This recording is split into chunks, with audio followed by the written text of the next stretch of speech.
insan şəhərdə küsər. Baxan digər nəsil bəndən kuklasına bənzər. Var belə insan 3-4 nəfər, dəryanın adı gələndə hamısı ağzını əyər. Show biznesi öyrənir bizdən reklama görə, efirdə qırırlar bir-birlərinə $50 görə. Yığışıb 5-6 nəfər özünə xoruz deyir, bütün xalq eşidir bunları, elə bilir ki düzdür.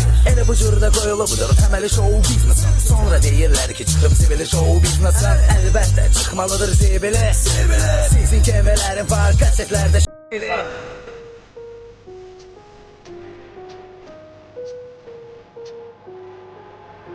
I've got an itch I can't scratch, I'm missing a piece that completes a whole part of me, an open wound scar to see. Everybody come here, gather round, welcome to the freak show, the best in town. What the hell's wrong with me? I don't get along with anybody, honestly. I've been living in my own head constantly, thoughts jumbled round, think I need a new lobotomy. Wait, all these thoughts are too negative. I don't wanna get lost in the sedative. Gotta show them what I got, I'm competitive. You know I'm about to go off, I won't let them win. I'll take a stab, I wanna chase a bag. I wanna weigh, I can change all the things I lack. I gotta face the facts, I gotta taste and act. I'll be obsessed with the rest, I got niche to scratch. Müxbirləri yıkmışdır biliyə.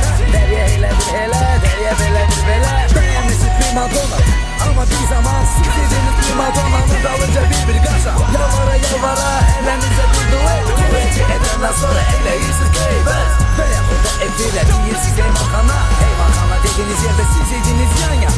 Oturub danışıb göstərib mərifətinizi. Hamıya göstərdiniz efir mədəniyyətinizi. Və yaxud da ki ATV mağazini deyək. Mənim dalımda danışmaqda sizə eylərim kömək. ATV mağazini deyək. Kitabda bütün şəhəri sonra deyil.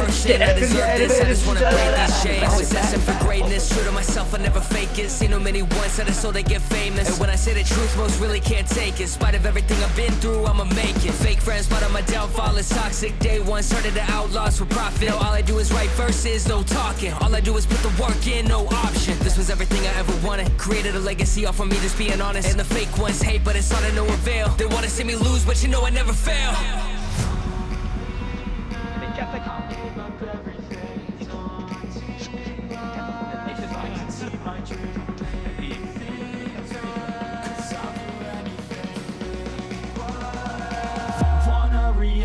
Tapır başka iş. Görürsünüz ki mən də indi oxuyuram plagiat. Amma məni plagiatla tanımayıb cəmaat. Plagiatın üstündən oxumağına oxuyursuz sonra deyirsiniz ki bizik sənətkar. Əsl sənətkar odur ki oturub öz yarada. Yoxsa ki bu milləti aldada. 5 ildir 10 ildir oxuyuram.